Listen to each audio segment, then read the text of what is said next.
बदलापूर प्रभाग क्रमांक 1 मध्ये राष्ट्रवादी पक्षाच्या काही महिला कार्यकर्त्यांना शिवसेनेच्या कार्यकर्त्यांनी रंगेहात पैसे वाटप करताना पकडले आहे। आपण बघितलं तर काही वेळा आधी शांतीनगर परिसरातील पनवेलकर हाईट जी इमारत आहे त्या इमारतीमध्ये काही महिला नागरिकांच्या भेटीगाठी घेत होत्या आणि या भेटीगाठी दरम्यान पैशाचा वापर या ठिकाणी होत असल्याचा आरोप शिवसेनेच्या काही कार्यकर्त्यांनी केला।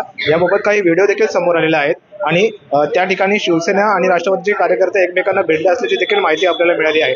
त्यानंतर शिवसेनेचे काही कार्यकर्त्यांनी थेट पोलीस स्टेशनला देखील याबाबत तक्रार दाखल केलेली आहे। आपल्यासोबत आता राष्ट्रवादी काँग्रेस पक्षाचे शहराध्यक्ष प्रभाकर पाटील असणार आहेत। अधिक माहिती आपण त्यांच्याकडून जाणून घेणार आहोत।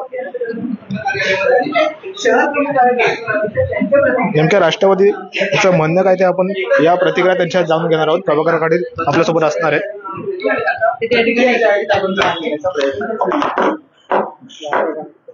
खरं तर इतकं पाहतो आपण की सकाळच्या सुमारास अनेक प्रतिक्रिया याविषयी बोलण्यासाठी स्वतः शहर प्रमुख असतील प्रभाग क्रमांक 1 चे कशा प्रकारची प्रतिक्रिया त्यांची असणार आहे, केलेले आरोप जे आहेत त्याचं उत्तर म्हणून काय प्रतिक्रिया आहे या संदर्भात पाटील असतील त्यांच्याकडून आरोप प्रत्यारोप जे आहे शिवसेना आणि काही वेळा आधीच शांतीनगर पनवेलकर हाईट्स परिसरातील पनवेलकर हाईट्स बिल्डिंग मध्ये हा प्रकार घडला होता आणि काही महिला कार्यकर्त्यांना यावेळी शिवसेनेच्या कार्यकर्त्यांनी पकडलं होतं आणि काही आरोप राष्ट्रवादी काँग्रेस पक्षाचे उमेदवार आहेत प्रभाकर पाटील त्यांच्यावर केले होते आणि त्याबद्दलच आपण प्रभाकर पाटील यांची प्रतिक्रिया या ठिकाणी जाणून घेणार आहोत। प्रभाग क्रमांक 1 मध्ये महायुती आणि भाजपकडून प्रभाकर पाटील यांना ही उमेदवारी जाहीर झालेली आहे आणि त्या जाहीर झाल्यानंतर त्यांचा जोरदार प्रचार त्यांचा प्रभाग क्रमांक 1 मध्ये सुरू आहे। असे असताना आज काही महिला कार्यकर्ते शांतीनगर परिसरात प्रचार करताना गेले असताना हा प्रकार घडला। आता नेमका या आरोपांना शिवसेनेच्या आरोपांना प्रभाकर पाटील काय उत्तर देतात ते देखील पाहणं महत्त्वाचं ठरणार आहे। प्रभाकर पाटील यांच्याकडून अधिक माहिती आपण जाणून घेणार आहोत।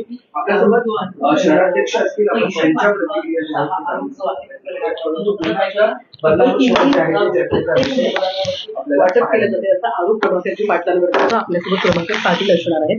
तर कशा पद्धतीने हे आरोप करण्यात आले आहेत, जी तथ्य आहे या आरोपांवरती थेट आपण जाऊ। हा एक प्रकार समोर आला ज्यामध्ये शिवसेनेचे त्या ठिकाणचे उमेदवार तुकारामजी म्हात्रे त्यांच्यासोबत इतरही लोक होती।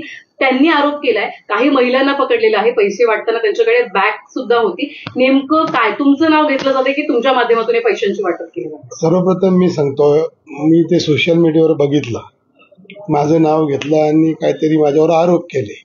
तो पैसे वाटण्याचा हा माझा काही संबंधच येत नाही, कारण पैसा की नगरपालिका या दोन भावांनी लुटली आहे। शांतीनगर परिसरात आज तुम्हाला जागा घ्यायची असेल किंवा फ्लॅट घ्यायचा असेल तर बिल्डरकडनं एक फ्लॅट मागे 1 लाख रुपये घेतले जातात। सुभाषनगर सोसायटीतून प्रत्येक जो प्लॉट आहे प्लॉट तुम्हाला विक्री करताना आणि खरेदी करताना त्यांना 10 लाख रुपये द्यायला लागतात। अहो एवढे हे पैशांनी माजलेले आहेत आणि मी सर्वसाधारण कार्यकर्ता म्हणून मी राष्ट्रवादी पक्षाचं काम करतोय। माझं नाव घेतलं तर मी बघितल्यानंतर मी तिथे गेलो असताना 2 महिला होत्या। 2 महिला आणि माझ्या काय स्लीप वगैरे असे काही दिसले, मला ते कुठून आणलं मला काही माहिती नाही, कुठली पाकिट काय होते ते मलाही माहिती नाही। माझं नाव बघितलं तर मी तिथे गेलो असताना ही जवळजवळ 100 कार्यकर्ते त्यांच्या माझ्या अंगावर धावून वगैरे आले आणि ह्या महिला कुठल्या आहेत, हेच लोक हे पैशांनी माजलेले, हेच लोक पैसे देऊन महिलांना माझ्यावर आरोप करतात। हे पैसे वाटतात तर यांना कसं काय माहित झालं मी वाटतोय? हे यांनी ठरवून केलेला कार्यक्रम आहे। तुमच्या विरोधात षडयंत्र वाटतंय का? कारण की गेल्या जवळपास 15 वर्ष आपण बघितलं तर शिवसेनेचाच नगरसेवक तिथे आहे। पहिल्यांदाच एक सक्षम उमेदवार आपण म्हणू शकतो आणि तो सुद्धा शहराध्यक्ष लेवलचा तो देण्यात आलेला आहे आणि तुमच्यावर आरोप केला की तुमच्या पायाखालची वाळू सरकली म्हणून तुम्ही पैशांचं वाटप केलं जातं। मॅडम, गेली 2 टर्म तिथे निवडणूक झाली नाही। दुसरी गोष्ट आहे की आणि एक्स्ट्रा 5 वर्षे 15 वर्षात जो समोरचा उमेदवार कुठल्या आजपर्यंत कोणाच्या घरी सुद्धा गेला नव्हता। आज मी तिथं फॉर्म भरलं मी का फॉर्म भरलं? ती नागरिकांची मागणी होती का तुम्ही आमच्या प्रभागात निवडणूक लढवा, का इथं खूप दहशत आहे। एवढी दहशत आहे की मी प्रचार करत असताना माझ्याचा एखादा कार्यकर्ता किंवा महिला कार्यकर्ता आमच्या पुढे प्रचार करतात, त्यांच्या मागे अशा 2 व्हीलर 4 व्हीलर घेऊन फिरतात. मी पोलिसांना गेली 15-20 दिवसापासून मी कमिशनर साहेब आणि बदलापूर पोलीस स्टेशनचे शिंदे साहेब यांना पण वगैरे मला पत्र दिले मी, बाबा ह्या वॉर्डामध्ये गेली 15 वर्ष निवडणूक झाली नाही, ते वातावरण अतिशय खराब आहे, यांचं खूप दहशत आहे आणि मला पोलीस बंदोबस्त मिळण्यासाठी मी सीपी साहेबांना मी अर्ज केलेला. मला काही त्याचं उत्तर आलं नाही. मी वारंवार पोलिसांशी संपर्कात राहून आज येईल उद्या येईल तसं काहीच घडलं नाही आणि माझ्यावर खोटे आरोप करतात, याच्यात काय तथ्य नाहीये. हेच लोक पैशाने मारलेले आहेत, मी पैसे वाटतो. मी फक्त अख्ख्या परिसरामध्ये अख्ख्या प्रभाग क्रमांक 1 मध्ये एक फेरी मारली, एकच फेरी घरोघरी जाऊन मारली, तर त्यांची परिस्थिती आता अशी आली.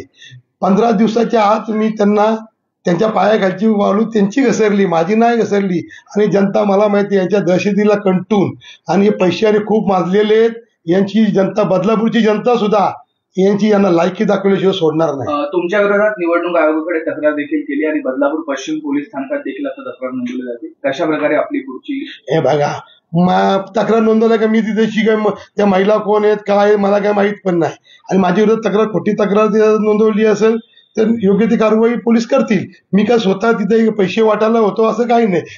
त्या महिला कोण यांनीच ठरवल्यात, यांनीच पैसे देतात, हेच लोक उलट माझ्यावर आरोप करतात. पण तुमच्या दोघांमध्ये सुद्धा हमरी त्या ठिकाणी झाली, काही व्हिडिओ पाहायला मिळाले, नेमकं काय झालं तिथे? मॅडम, ते पण स्थानिक आहे, मी पण स्थानिक आहे. आमच्या आणि त्यांच्या घरामध्ये 1-1.5 किलोमीटरचा अंतर आहे. प्रभाकर पाटील हा कोणाच्या दबावाला घाबरत नाही. त्यांना काय करायचं करून मला जसं आमच्या कार्यकर्त्याला कुठलेही माझे आज कार्यकर्ते फिरतात, महिला कार्यकर्ते फिरतात, प्रचाराला जातात, नावं शोधायला जातात, त्यांच्या मागे गाड्या घेऊन फिरतात आणि माझ्यावर काही खोटे आरोप करण्यात यात तथ्य नाही. मला उमेदवारी रद्द करण्यात यावी अशी मागणी आता केली जाते. हे बघा, कायद्यात जे काय असेल ते होईल. मी काय कोणाला मारायला गेलो नाही किंवा मी काय पैसे वाटायला गेलो नाही. हेच लोक पैसे वाटतात आणि एवढे माजलेले साहेब. आता काही गोष्टी तुम्हाला सांगण्यासारख्या नाही. यांना अख्ख्या बदलापूरची जनता यांची लायकी दाखवणार आहे. आता येत्या 2 तारखेला दाखवलं, 3 तारखेला तुम्हाला ते रिझल्ट दिसेल. प्रत्येक मी पण शिवसैनिक म्हणून 3 वेळा निवडून आलेले नगरसेवक हे काय करू शकतात आणि जनतेला कशी फसवणूक करतात ना, माझ्यापेक्षा अख्ख्या बदलापूर शहरात कोणी सांगू शकत नाही. पण हे सगळं का केलं जातं एवढं कटकारस्थान? जर तुम्ही आरोपांचं खंडन करताय तर का केलं जाते, काय वाटतं? तिथे लोकांना निवडणूक झाली पाहिजे. येतं बघ काय, घटनेनुसार प्रत्येक कुठली निवडणूक बिनविरोध होता कामा नाही. बाबासाहेबांनी सर्वांना मतदानाचा अधिकार दिला, लोकांची मागणी होती म्हणून मी निवडणूक लढवतोय आणि जनतेला मतदान करू दे ना. तुमच्या दहशत यांना प्रत्येक टायमाला लोक घाबरून उभे राहत नाही. म्हणून हा प्रॉब्लेम आहे. यापूर्वी सुद्धा तुमचा बॅनर तिथे काहींनी फाडला होता. मी तेव्हाही पोलीस स्टेशनला तक्रार केलेली आहे. मी सांगितलं हा वार्ड खूप सेन्सिटिव्ह म्हणजे खूप विचित्र वार्ड आहे, इथे खूप यांची दादागिरी आहे. तर मी पोलिसांना परत रिक्वेस्ट करतो, मला पोलीस बंदोबस्त द्यावा. मला फुकट नकोय, मी त्याची शासकीय जी का फी आहे ती भरण्यास तयार आहे. आज मुख्यमंत्र्यांचा सुद्धा दौरा आहे, त्या पार्श्वभूमीवर हे सगळं केलं असेल असं वाटतं का तुम्हाला? 100% हे आज मुख्यमंत्री साहेब देवेंद्र फडणवीस येतात आणि उद्या आमच्याकडे तटकरे ताई सुद्धा आमची एक रॅली आहे आणि हे जाणून बुजून यांचं शिवसेना पक्षाबद्दल आम्ही युतीत कोणाबद्दल वाईट न बोलणार, पण समोरचे जे उमेदवार आहेत ना त्यांची परिस्थिती अतिशय खराब आहे. जनता गुंड प्रवृत्तीच्या लोकांना निवडून देणार नाही हे मी ठामपणे सांगू शकतो.